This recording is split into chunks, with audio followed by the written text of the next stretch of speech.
Okay? This is the Hangout with Jeffrey Tucker. He is very well known in the libertarian scene. If you don't know him so much, it's your chance to know him better. He's a past editorial vice-president of Mises Institute, the CEO of Libert.me, and publisher of Less Fair Books. This hangout is made by a Brazilian Facebook page. I'm Vinicius, and my friend is João Pedro, or John Peter. Our followers, our Brazilian followers can see the translated hangout later. The hangout is divided by 4 blocks, on 10 each. The first, personal questions and questions about the concept of the libertarianism. Second, the libertarianism on politics. Third, market and technology. And fourth, the another questions with social and polemic questions. The end is reserved for final considerations and possible viewer questions. Mr. Tucker, you want to say anything before start? No, I just thank you so much for having me. I appreciate very much the invitation. I've been to Brazil now twice, and I loved it both times, and I want to come back soon. Nice. So let me start asking, how did you meet the libertarianism? Well, I think I was 15 years old when I first encountered Ayn Rand when I was in high school. And I really credit her for getting me interested in ideas. But I didn't really go very far with it. I became an economics major in college, and I had no real interest in free markets as such. I just liked economics. And then I encountered the work of Hans Senholz first, and then from there, Ludwig von Mises. And that's when I just really fell in love with the idea of human liberty.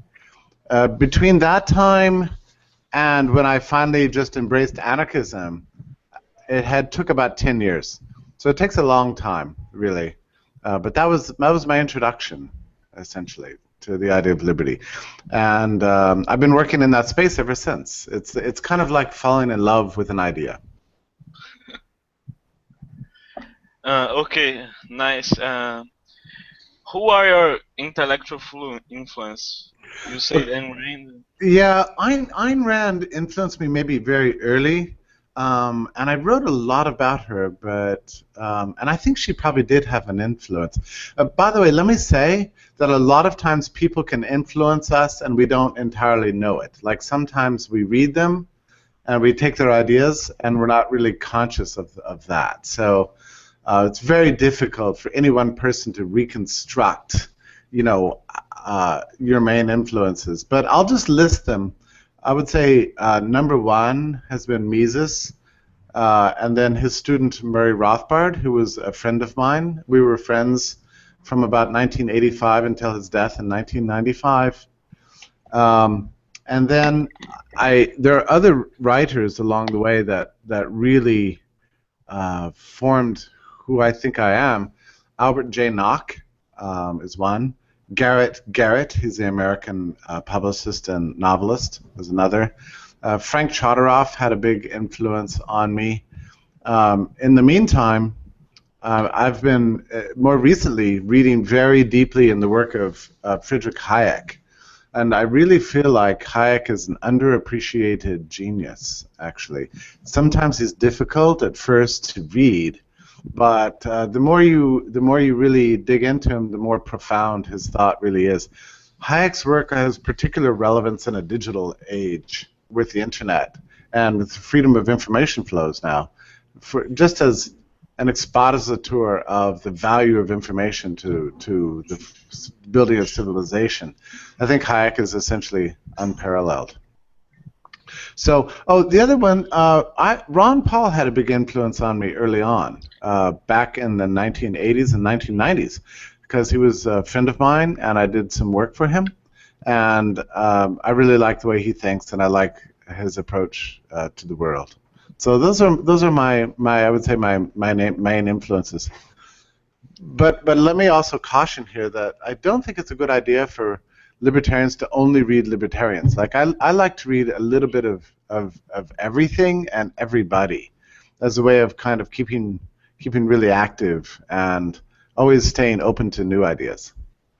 Okay, the Piketty newest book, uh, The Capital in the 21st Century. Did you read that? Which book is this? Thomas Piketty newest book. Oh. No, the Piketty book. No, I haven't read it, but I read a review by one of who I think is like probably might be the greatest living economist. Her name is Deirdre McCloskey, and she's the author of Bourgeois Virtues and some other books. And she wrote something like an 80-page, single-spaced review of the Piketty book that just completely demolishes the entire work. It's so devastating and profound. You can look it up. You can get it free online. It's by Deirdre McCloskey, and I highly recommend that to anybody who's intrigued by this whole issue of inequality. I mean, inequality is an issue. It's growing in the world today, but I don't think that's because of markets. It's because states are holding people back. And Brazilians know this better than anybody. The state in Brazil has created a society of haves and have-nots, and that's the same thing that's happening in the U.S. and in many other places around the world. It's the government that causes this, and markets are the solution to the problem. Okay, I'm talking about this book because it's like a great bestseller in the world and the only one economics book that everyone's talking about. Yeah, I know, and it's strange how that happens. You know, how a book just comes out because it's a highly technical work, but its basic point is that wealth inequality is growing and that we need some kind of government measures to stop it. I mean, that's the summary of the whole book, even though it's gigantic. And this is just wrong. The Deirdre McCloskey's review points this out. It's bad economics and very bad politics. Okay, now tell about the books that changed your life. The books that have changed my life? Yes. Yeah, I have to think about that 1 second. Mises's book, Liberalism, or in German is Liberalismus, and there's probably a Portuguese edition, I'm not sure. But it was written in 1927, and I think it's been the single most influential book on me. I'm always going back to it all the time because it gives a vision of freedom that's extremely humane and socially aware, and it's really comprehensive, and it's not long either. I would say that's my #1 most influential book on me. Another book that Mises wrote that really had a huge influence on me is A Theory in History, and my copy is so beat up I just read it all the time. It's like marked up every single page with notes everywhere. I'm always rereading this book. I keep it pretty much by my side all the time and read it. By Mises, again. I love this book. I would say those 2 books are huge on me. Okay, and you're a Catholic? Yes. So my question is, there's any relationship between Christianism and libertarianism? Well, I think that there is in the broadest sense. Christianity brought to the world a really profound sense of the equal rights and freedom of everyone, and that was really a departure from the ancient world, where it was widely assumed that rights were allocated by the state and didn't belong to individuals. And this idea of a universal human rights was something I think that Christianity brought in a very special way to the world. And of course, that's also the very core of libertarianism. The other thing that I think Christianity really brought to the world was a concern for peace. And by peace, I mean no attacks on person and a property, as that attacks on person and property are immoral and contrary to what God wants from us. So in that sense, I would say that in those two very important ways, Catholicism and libertarianism share this moral outlook. One is the universal rights, and the second one is a moral emphasis on peaceful human relationships. Okay. Now about politics. Can a libertarian be a politician, and if it's a good thing or a bad thing for you? That's a really good question. I would say mostly not. It doesn't happen very often that a libertarian can be a politician. Politics attracts sociopaths and dangerous, violent, deceitful people for the most part. So if you're a libertarian and you go into politics, you have to be prepared to be the only one. And it's very likely that you will become corrupted. I mean, this is always the way things are for the most part.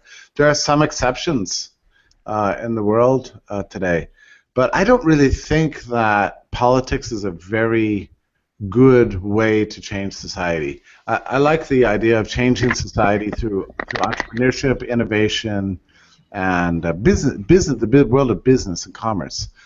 I think that's the best way that we're going to change the state.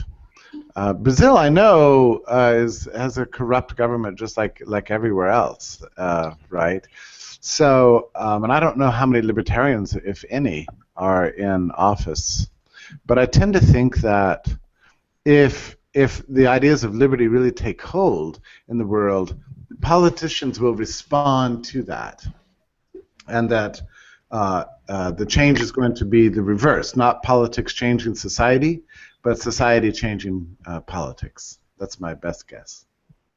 Okay. And a name who Brazil is knowing uh, from now in the American political scene is Rand Paul, the Ron Paul's son, and everybody is saying that he might be the president of the United States in the next campaign Yeah. for the GOP, and we want to know what you think about Rand Paul and the Tea Party. Sure. Well, first of all, most people in the United States do not believe that he can be the Republican nominee, and they don't believe that he can become president and that he won't be. Like, most political experts say that this is not possible. I actually disagree. I think there is a real chance that he could become the Republican nominee and even the president of the United States. I've known Rand since he was 22 years old. We used to hang out together in backyard barbecues at Ron's house, so I count him as a friend. And I know that he is in his heart committed to liberty, and he's very interested in politics as a way of kind of bringing that world about. He has a different way of going about it than his father, but I think his goals and his ambitions are basically the same. I don't know if he's right about that. Sometimes in the U.S., a president doesn't actually have that much power. It seems like he does, but really, you're talking about an organization that has 3 million employees, first of all, and a gigantic body of law that's big enough to fill up, this entire office with books. A president has very little control over those sorts of things. So I'm not sure if Rand can actually make the world a freer place, but it's possible that as a president he could do things like have more peace around the world, for example, better trading relationships and that sort of thing. And if that happens, that would be a That would be a wonderful thing. So I'm a little bit optimistic about him as president, but I don't want to kind of like I won't put a sign in my yard, you know, or I'm not going to be campaigning for him or anything like that. But I'm a little bit optimistic about the possibility that he could be the best possible president we have. Yeah. Everyone's talking about Hillary Clinton too for the other Yeah. side. So yeah, I think Hillary Clinton would be a disaster, really, and not because she's a feminist, and not because she's a socialist, but because she's a warmonger. I mean, she's like a militarist, American imperialist. I think we would have more wars under Hillary Clinton. Again, I can't know this for sure, but everything I know about her politically, I find pretty much loathsome. Sometimes politicians can surprise you and do better things. Like Clinton, her husband, was a better president than anybody expected him to be. He was pretty good, you know, like overall. I mean, not at least not terrible, not as bad as Bush, not as bad as Obama. So maybe Hillary Clinton could surprise me and turn out to be okay. But everything I know about her makes me just dread her presidency just to the extreme. Okay. And what's your? No, it's pretty clear you're more like isolationist than interventionist. Right.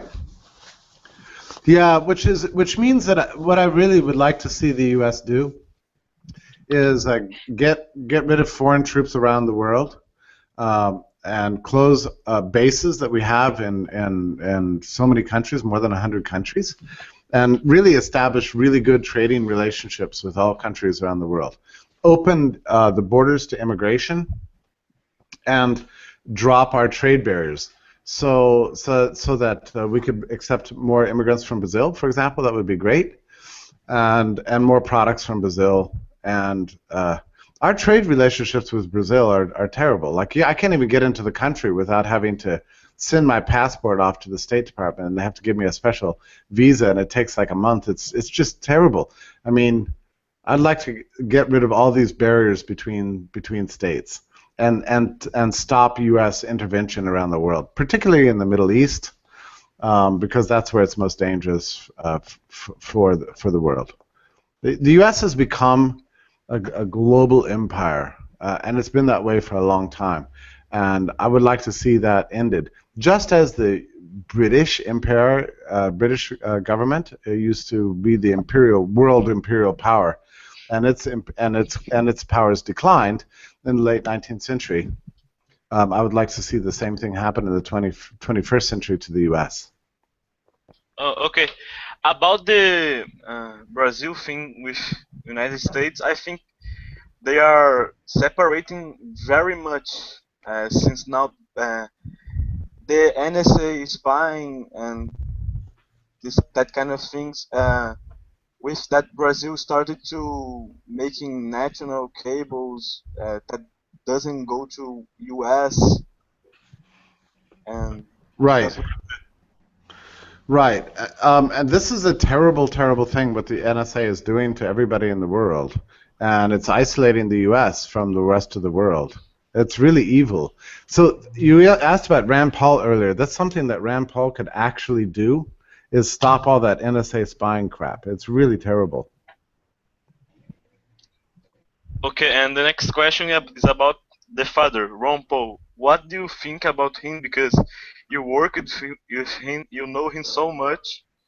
What do you have to say about him? Well, I think he's a very nice man who's got a very sincere heart, and he never wanted to do anything in life except promote liberty. His main influence in life was the Foundation for Economic Education. That is an organization in the United States that I now work for, and he read the material from Foundation for Economic Education when he was in college, and he wanted to see it realized through whatever means he possibly could, and his chosen path was politics. but mainly he's an educator. He's just he's kind of like a professor for the nation. So I really, and a very very nice man in the end. Just a sweet man. He was always very kind to me. So I'm very grateful to him. Okay, and Ron Paul is a very charismatic kind of person because I think he brought so much people to libertarianism, and you say the politics wouldn't make people see liberty, and people would see politics to see liberty. But I think Ron Paul is one of a kind who actually does very good propaganda of the movement. Yeah, I agree. And he used his political position to basically be an educator. He didn't use it for political gain really. A lot of his followers wanted him to be president, but I don't think Ron really wanted to be president. Ron just wanted to have a good platform to speak from. And yes, I agree. It made a very, very big difference. I don't think Ron created libertarianism though. But we have to remember that people have been very hard at work for about 50 years before Ron's presidential campaign. What Ron did was kind of uh, he really sort of like lit. He was like a spark, you know, that lit a fire that was already ready to go off. And I don't think Ron would himself claim to be that important a figure. I think what he did was he galvanized people who were ready to hear what he had to say. Okay, and what's your opinion about the Libertarian Party and its future? Well, so in the United States, the political system, probably the same in Brazil, I don't know. The political system is entirely owned by the state. And so we have a two-party system in the US, and there's nothing anybody can do about that. We have a two-party system, and it's winner take all every time. So there's nothing that can change that. The Libertarian Party is trying to crash into politics, but they will never be allowed in. They can barely get on the ballot as it is. I really admire them for sticking with it, but it's not a fair contest. I mean, they can't get on the ballot, and they can't get voters to vote for them because voters know they can't win. So if we had a parliamentary system, it would be a very different kind of thing. But as it is now, the Libertarian Party is never going to be able to make a difference at a national level. I still admire the people who do it, you know? It must be very frustrating for them. Like, why would you always want to play a game that you will always lose? But they do it anyway. Okay, in Brazil we have two-party system too, but it's kind of worse. It's very worse than US because there's like one very last party who always win. He always win, and one social democratic party who always get second place normally. Yes. So I think it's very a very dark place for Brazilian politics. Yes, right. And so it doesn't matter. You can have other parties come along, but they can't get into the system. I completely understand this. Maybe it's this way all over the world, but certainly in the U.S. and it sounds like in Brazil, the political system is owned by the what's called the dark state. You know, it's like the elites who are kind of permanently in charge, and they give you this vote as a way of making you believe that you have choice, but you really don't.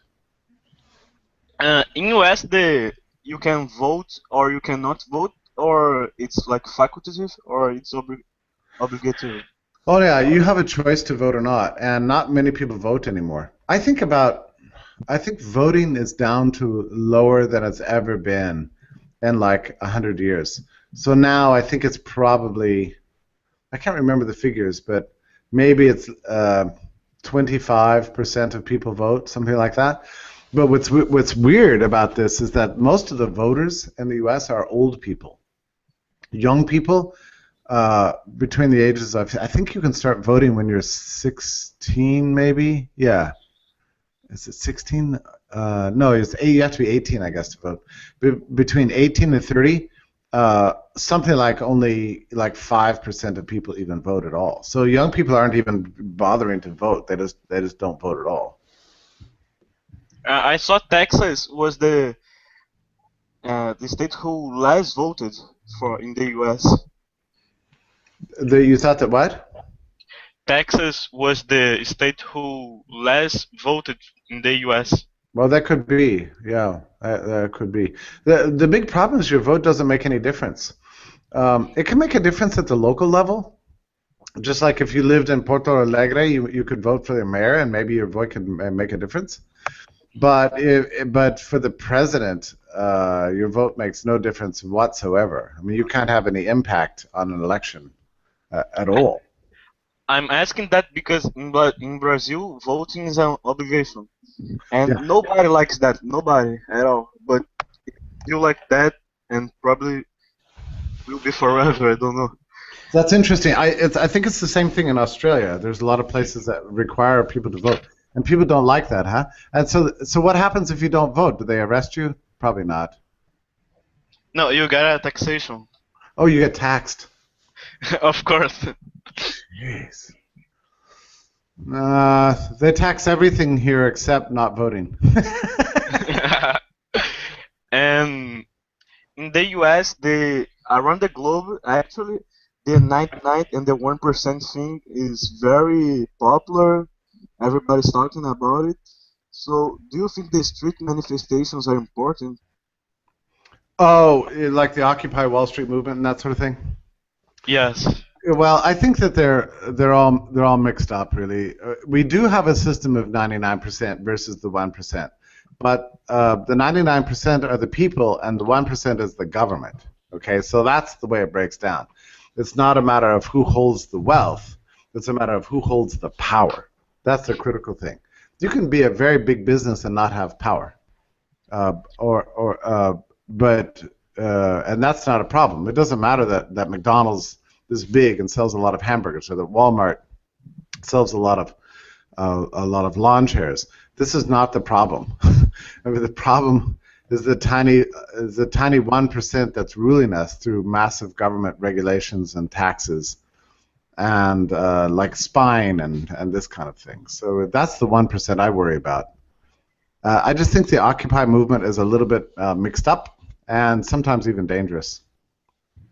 Okay, I don't know if you saw, but in Brazil, the street movements were very big last year. Yes. Mark Zuckerberg, a lot of people from US made some propaganda too. And it started when when the price of the bus raised a little bit, but they said, it's not only about that. It's a lot of it's of a lot of things, and that things just got accumulated, and it started a movement that got so many participants, and I think it was important for Brazil, but Brazil doesn't quite know very much about politics. They just want free public stuff, and Sure. Yeah, this is the problem. I mean, the big problem is that when people create these big states, like in Brazil, they want them to do things for them, but the state will always disappoint you. You know, it never really comes through in the way you want. So it'll always take more than it gives, and then people start protesting, but then they protest for the wrong thing. They protest for more benefits rather than lower taxes. That's what people should be protesting. But I just think people get very confused. Like Mises always said that when you create large government structures, they never really achieve their aims. But people get confused about why that is, and they think that the answer is more government. But really, the only answer is to get rid of government entirely. Really. okay. Now we talk about market and technology. Mr. Tucker, the Bitcoin and the cryptocurrencies are important to libertarianism. What do you think about this? I do think it's important to libertarianism because, well, we never really imagined that there could be such a thing as a private currency that could compete with national currencies like the dollar. Uh, Most people within free market economics have been advocating a gold standard for many years. The problem with the gold standard is that the government doesn't want it, you know. And Hayek, I think, is the father of cryptocurrency in a way, because he suggested in 1974 that what we should have is a currency that's privately produced. And that's what Bitcoin is. Bitcoin is a very beautiful technology. It combines distributed ledger with open source programming and cryptography and the internet to be able to bundle, commodify, and title units of information into transferable property-based goods, and put them on a ledger using cryptography to allow them to be ported from one person to any other person in the world instantly at very low cost in a way that's non-forgeable and non-reproducible. So it's an absolutely brilliant technology, and it could be the basis of a new global currency. And really, in a free market, the best kind of currency would be a global currency, and Bitcoin has that possibility.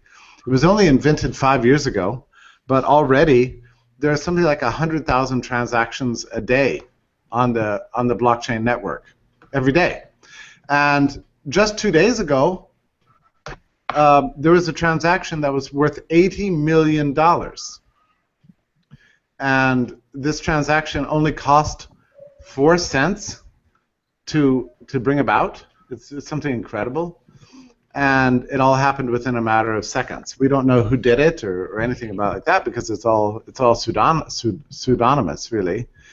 But this is why I think Bitcoin is going to be the new world currency. Maybe it'll take 10 years, but I think we're going to get there.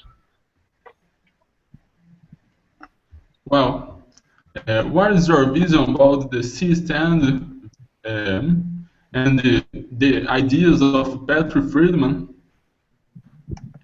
Patrick Friedman is C-stand. The C-stand and the other technologies. Yeah, so I really, really like the idea of seasteading, because, again, it's like not using politics, but it's using innovations to get outside of the state. And so states don't control international waters, so the idea of seceding, whether in a virtual sense or in a physical sense, I think it's a very creative and innovative solution. I love all of these ideas. You know, anybody who's got a creative idea for bringing about liberty to the world, I'm all for it. So I really like seasteading, absolutely. And Patrick Friedman is a really nice guy, too. Let me just put this in real quick. Sorry, go ahead. Okay. Well, the next question is about the 3D printer. As a great, it is a great step in direction of freedom. Yes, the 3D printing is one of many technologies that is going to liberate us from government regulations. Right now, there are two big problems that impact the physical world. One is product regulation, so that there's central plans for how you have to make everything, right? And there's also the patents, which are government monopolies. Through 3D printing, you can actually work your way around both of these things. With a customized CAD file and a 3D printer, you can make whatever you want. And all of these systems are brilliant because the government can't possibly control them. They're too big and too powerful and too distributed for government to regulate and to be able to shut down, because there's no central point of failure. This happened. We saw how this works 2 years ago when Cody Wilson did his 3D printed gun, you know, and the State Department told him to take the files offline so that nobody could have access to them. But of course, that's ridiculous. Once those files are online, you can't get rid of them. And immediately there were thousands, hundreds of thousands of copies of it living on distributed networks all over the world. And so now anybody with a 3D printer can print a gun. So you can't have gun control under those conditions. But it's the same with every product. The future really is going to be determined very much and shaped by these distributed networks and computer technology. And governments are just inherently incapable of controlling them and regulating them. I think it's very exciting. Government is something that belongs to the past. In the future, I don't see any role for them whatsoever. Well, the next question is, what do you think about counter-economics? More precisely, is about the black market. Is essential for libertarianism. Well, the world's largest economy, larger than any national economy today, is actually the global black market. It's the single biggest economy, bigger than the U.S., bigger than China. So, and I have to think that this is a brilliant thing because it shows the impossibility of caging the human spirit. In the end, people are going to do what they're going to do, and governments can't stop it. I know that Brazil has a huge black market, and it's really very important and wonderful. And the U.S. has a very large black market. I see it in operation every single day. Some people estimate that something like half the workers in the world are, to some extent or another, engaged in some kind of gray or black market activity or violating some rule. And I mean, this has to go on because, you know, if all the rules that government tried to impose on us were actually enforced, the whole world would come to a screeching halt instantly. There's no way it could ever work. It's only through non-compliance and disobedience that we're able to have anything work at all. Can you imagine if every law in Brazil were enforced every single day? It would just be a disaster. It's the same thing in the U.S. So I like the idea of counter-economics, absolutely. Okay, very well. The next question is, Hayek said that technology progress in the hands of the government could be very harmful. Talk about your views about it on INC, a case of technology in hands of government. Yeah, well, Hayek was really referring here to nuclear weapons more than anything else. That really had a huge impact on his generation. When the U.S. dropped nuclear weapons on Hiroshima and Nagasaki, it was devastating because we saw the most advanced technologies in the world used not to bring freedom, but to bring mass death and destruction. So it was very scary for him. And Mises said something very similar in his book Omnipotent Government and later in Theory and History. But I think what we need to realize is that the technological innovations we're seeing in our time are really of a different nature. They live outside the physical world. They live on digital networks that governments can't control. So it's been a very long time since government has done anything with technology that's been as nearly as destructive as Hiroshima and Nagasaki. And that's true that they can use things like surveillance techniques that technology is giving us to spy on our phones, but we can fight back too. And that's the beautiful thing about it. The new release of the Apple operating system is entirely protected by cryptography. So that if somebody steals my phone and extracts the information from it, they will get nothing but just gibberish from it. And not even Apple has access to my data now. And the new Android operating system is going to be the same way. So I think we can fight back. Governments will always abuse technology, but we can fight back.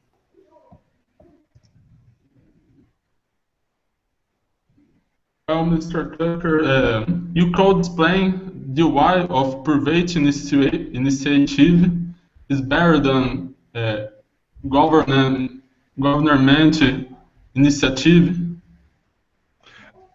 I'm so sorry, I did not understand that question. Can you say it again? a comparison between private initiative, uh, the, the market of enterprises, and the market of governance. Okay, so I think what you're asking is about the contest between private enterprise and government. Is that what you mean? Correct. Yeah. So there's Murray Rothbard described it like a race, right? So it's like you have two runners. One is represented by government, the other represented by private enterprise, and they're always in a race with each other. And in this race, we're destined to win it, but we have to run very fast, right? And the biggest problem, I would say, in the world today is the combination of governments and corporations when they work together to kind of screw over the rest of us.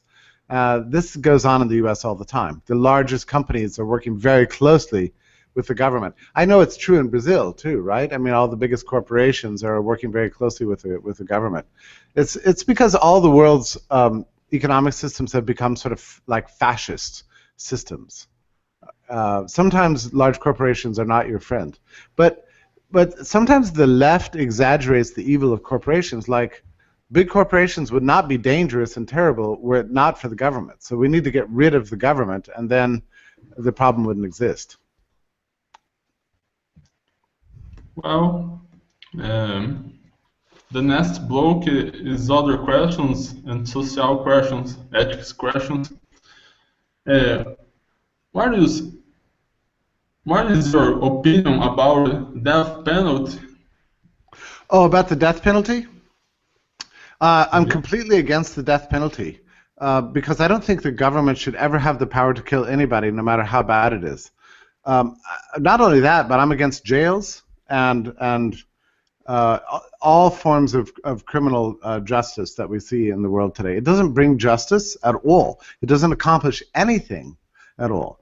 I'd like to see markets take over law and justice so that we could begin to see what a true system, a really good workable system would be, because the government systems have failed us. I mean, the U.S. right now has the largest prison population of anywhere in the world, and most of these people are in jail for things that shouldn't even be crimes, like smoking pot and dealing drugs and things like this. These should not be crimes. So no, I'm completely against the death penalty in all cases, in all times, in all places. I'm completely against it. Really, government uses the death penalty as a way of kind of underscoring its power and scaring us all the time. That's the main purpose of the death penalty, as a way of saying, we're powerful, you're not, we can kill you anytime we want. And you see on you probably watch the news and you see what goes on in the U.S. all the time. The police routinely kill people on the street, actually. And I think this is just a form of crime by the state. Jeffrey, we would like you to explain to us the concept of libertarian brutalism and why are you anti-brutalism? Yeah. Okay. So the concept for libertarian brutalism is the misuse of the idea of liberty to push ideas that are malevolent and inhumane, simply because they're non-aggressive. For example, hating on people because of their race, or some other kind of malevolent theory. And brutalism, what it does is it reduces the claims of liberty down to their barest minimum, and says things like, I can be a libertarian and a racist. I can be a libertarian and a rabid anti-Semite, you know. And while all that is technically true, you can be a racist and a libertarian, it's not consistent with the spirit of liberty to have those kind of attitudes on life. So when I distinguish between brutalism on one hand and humanitarianism on the other, what I'm really doing is echoing a point made by Mises, which is that the party of liberty and the love of liberty should also have the desire to see society as a whole flourish, and for everyone to universally have human rights and have a good life. That's really the difference between brutalism and humanitarianism. You said about the shooting in police kills Americans in the street. What do you think about Ferguson shooting and protest? About Michael Brown? Oh, I think Michael Brown was murdered. I suspect that the police was lying in that case. I can't prove it because I wasn't there. But I've sat on grand juries before, and I know how the government's able to manipulate the case to its favor. You know, grand juries almost prosecute, they indict like 99.9% of the time, unless the person indicted is a cop, in which case the prosecution, like in the Ferguson case, just lets him off, and he goes free. And we saw another case, I think in New York a couple of days ago, where the same thing happened. So these grand juries are very unfair. I've been on grand juries before, and I see how they're really manipulated by the district attorney and the government to get the kind of outcomes they want. Police are virtually never held accountable for what they do to citizens in the U.S. It's really very tragic and scary. Well, what is your opinion about private streets? About what? Private streets? Private streets. Well, yeah, I mean, right now it's actually funny because private corporations build our streets right now. It's just that they do it on contract with the government, and the government makes the decisions about where the streets should go. And I don't know why that couldn't be entirely turned over to private enterprise. I mean, we have the technology now. You can charge for street use, or you can just run them like with most of the internet is free. Right? It would be the same way with streets. Most streets would be free and run through advertising and that sort of thing. I'd like to see private enterprise get involved, not just in building streets as they are now, but actually deciding whether we should have streets, where they should go, maintaining them, and that sort of thing. American streets are terrible. I don't know about Brazilian streets, but American streets are just, roads are just really very unsafe, and always breaking down. And some parts of the country you can barely drive on them at all, like in Detroit. I mean, there are huge holes everywhere in the roads. The government does a terrible job with streets, for sure. Well, and what is your opinion about drug legalization? I want drugs to be completely legalized, and that goes not just for marijuana, but also methamphetamine and cocaine and LSD and Molly and every other kind of drug, because I think they would be safer to use. We could get rid of the violence associated with the drug trade, and people would not be so attracted to them if they weren't illegal, actually. Right now we're starting to see the proliferation of online drug markets like the Silk Road, and there are many, many others. And I'm very excited about all those things because I think they're going to bring peace to the streets at long last. I hope that people who make and use drugs will ever more be using these kind of online narcotics marketplaces rather than trying to go out in the streets where it's so unsafe. Also, in online drug markets, you get a certain accountability because you get user ratings that are going on all the time about products. And so, and makers can, have to rely on their reputation. So it takes a lot of the risk out of drug use. They're much more humane, and so I would like to see governments stop cracking down on them and just let them proliferate. It seems to me it's the best way to get rid of the drug cartels is by legalizing drugs and using online tools to distribute them. Jeffrey, you were talking about you don't like prisons. You think you did better without prisons. And about prison overpopulation, do you think with non-prohibition of drugs it would like disappear the overpopulation of the prisons? Or immediately. I mean, more than half the prisoners would be let out instantly. Maybe more like 3/4 would be let out immediately. Most prisoners in jail today are not even slightly dangerous. They're just being caged like animals. One of the terrible things we have in the U.S., I don't know about in Brazil, but we have many prisons that are run by private enterprise. Like government contracts with private enterprise and pays companies to run their jails for them. And this is a very evil system in a way, because the private enterprise then has a desire to get more inmates, and lobby for more laws and more prosecutions so they can get more prisoners, so they can get more money from the state. It's a really very corrupt and dangerous system. I would like to see almost all the prisoners let out of jail immediately, and private enterprise try to figure out a way to deal with them. And I don't really know. People say, "Well, what would you do with the dangerous criminals?" Well, I don't really know. The problem is that we don't have systems in place to even try to figure out a solution, because the government has monopolized everything and ran this inhumane and terrible system for so long. And I saw that U.S. laws are like how much portion or how much milligrams do you have of the drug is how much you get how much time you get in prison. And sometimes like a murderer, a rapist gets half of the penalty drug dealers get. That's true. It's true. It's because we have this thing called mandatory minimum sentencing. This is back like 20 years ago, when the politicians said, "We're going to stop drugs once and for all. No more tolerance." And they took away the discretion of even judges to be able to determine sentences of anybody picked up for drug crimes.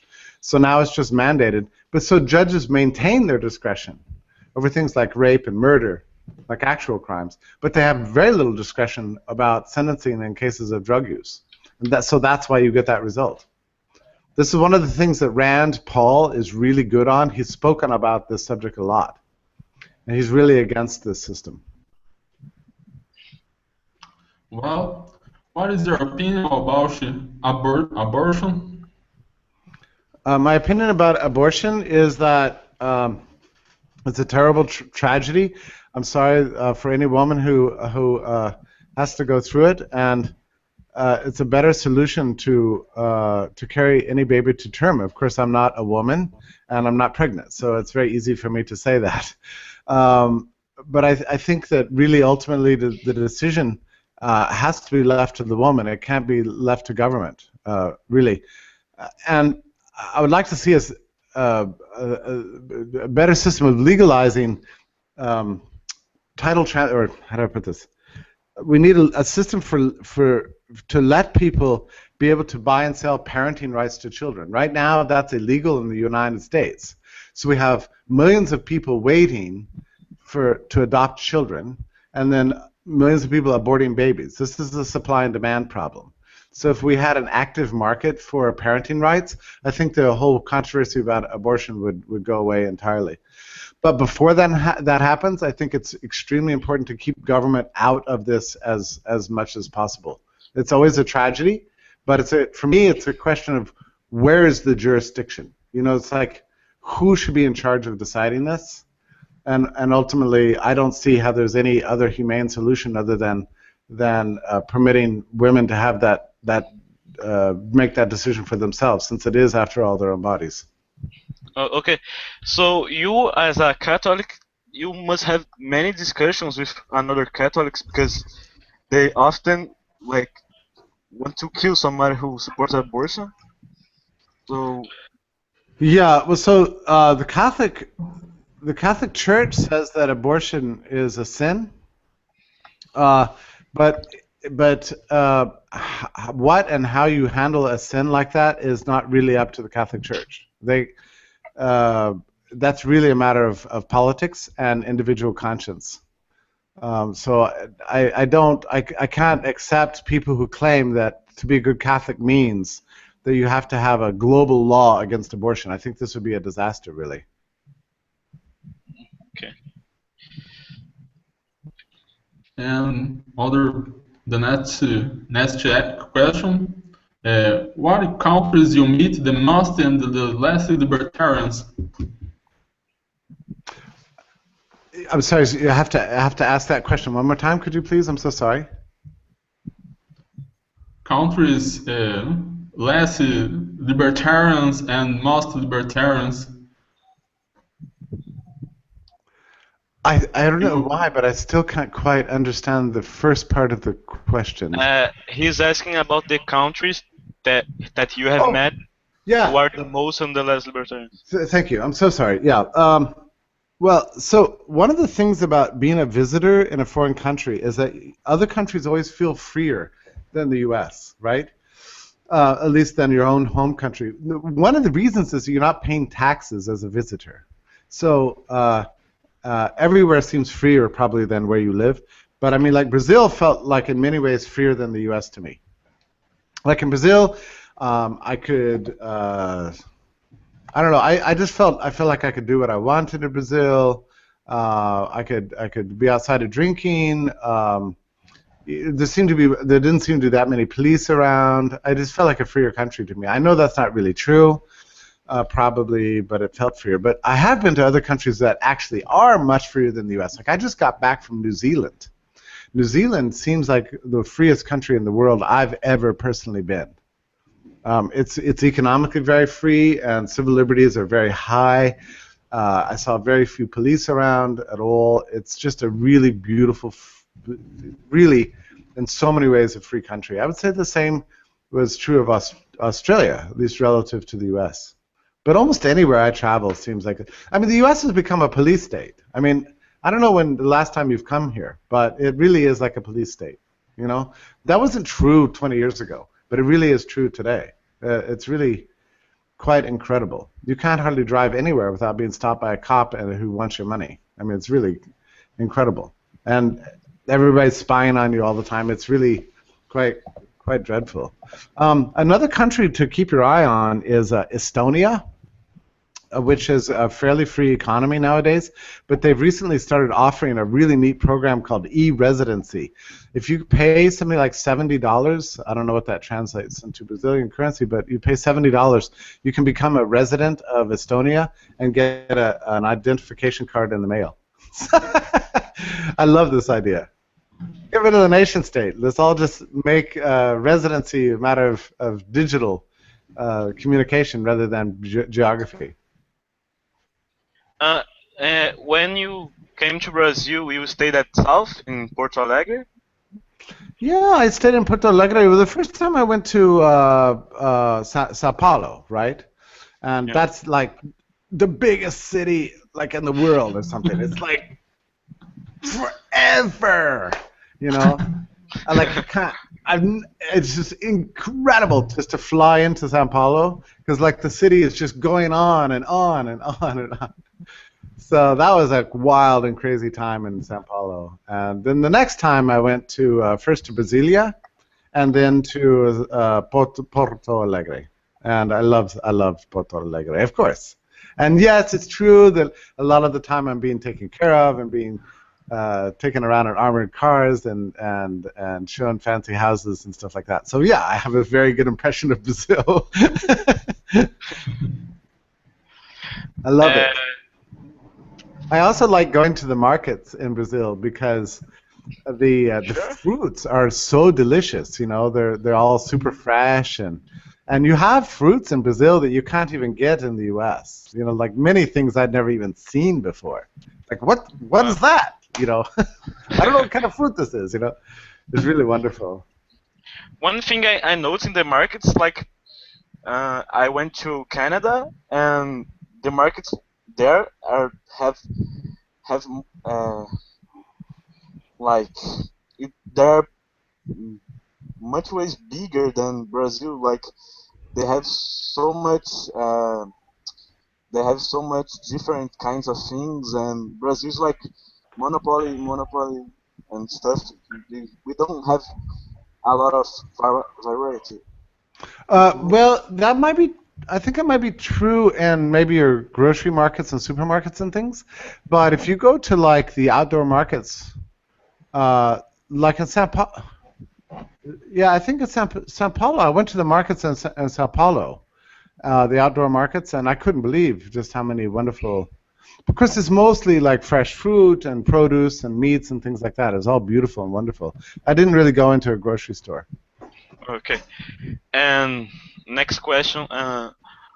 What do you think about the consequentialist kind of view? utilitarianism, and the deontology. What's your point of view? Yeah. What do I think about? The first part is what? What do I think about? Utilitarianism, Consequentialism. consequentialism, and deontology.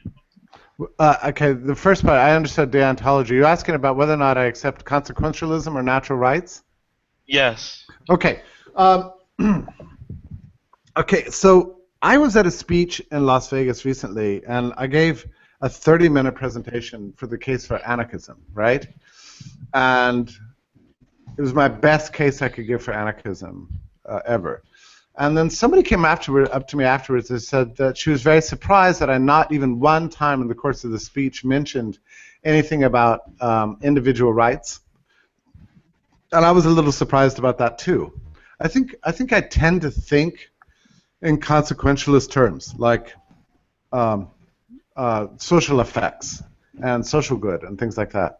And I don't just think in terms of human rights. I think of human rights as being more of a metaphor for something we all understand. So I can use the phrase, but for me that's not the best grounding. For me, it's not the most intellectually compelling way to understand the case for liberty. Like if I thought that liberty just meant individual rights, but it had very terrible social consequences, I don't see that I could actually be a libertarian. For me, what inspires me is to see a beautiful world being built, really, through liberty. I'm very happy that there's no inconsistency with individual rights.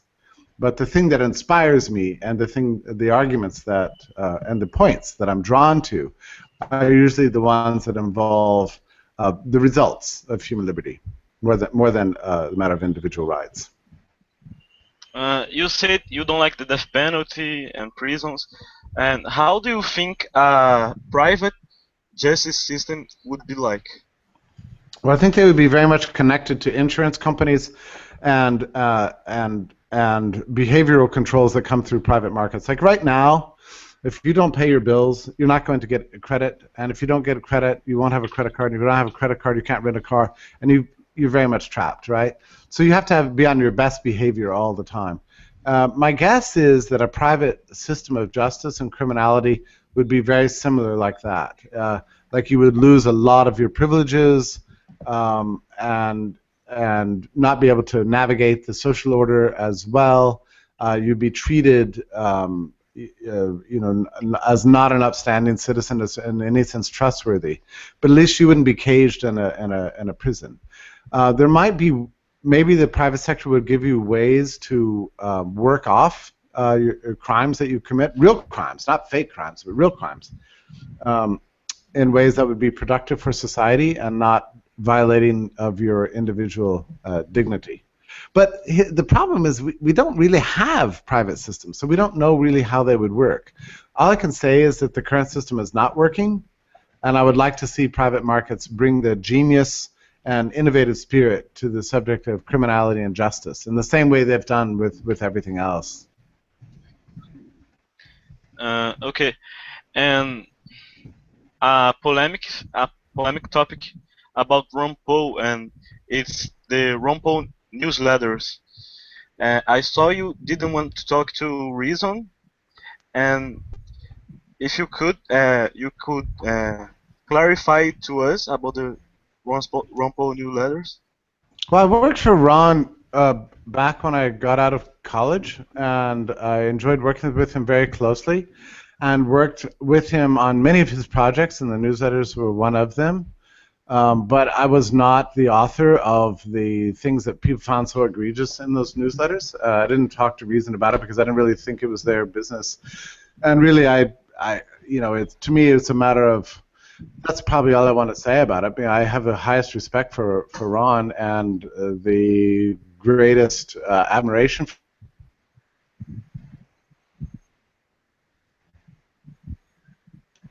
Oh. Proud of all the work objected to.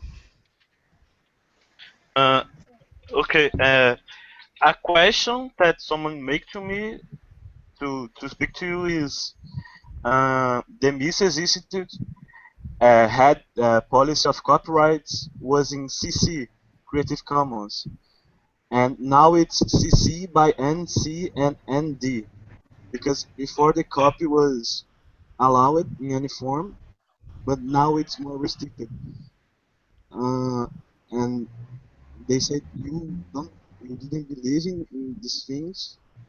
What do you have to talk about Well, I this? think the right policy in a free society is the most liberal policies, like CC BY. And as you know, I'm doing some work with the Foundation for Economic Education, and we just announced a universal policy of Creative Commons attribution, which is the most liberal policy out there. So now 70 years worth of free materials now in the commons, and I think this is really the free market answer. And anything other than that is deeply regrettable. I mean, copyright is inconsistent with free markets to my way of thinking, and I've written this many times. I mean, um, the middle third of my book, called A Jetson's World, which is published by the Mises Institute, is all about copyright, and you can read all my views in there. Okay. Thank you very much, Jeffrey. That's all of the questions. Okay. I really enjoyed your answers. Thank you very much for your time. Well, thank you for having me. You can read all my work every day at liberty.me. We publish everything in the commons, so you can take anything I write there and steal it. That's fine with me. And also have a visit over to the Foundation for Economic Education website. You can take anything they're doing, as everything's in the commons. I really feel a very warm connection to Brazil, like very close, after having been there twice. And I look forward to coming back again. And I really appreciate you having me today on your show. Thank you. Thanks, Mr. Tucker, for accepting our invitation. Our viewers said to me, you are a charismatic people and a curious libertarian. That's really funny. Well, thank you for saying that. I look forward to coming back again soon. Maybe Mises Brazil will invite me. I'll have to talk to Elio Beltrão about that. Okay, you're a great guy. Thanks. Okay, all the best. Take care.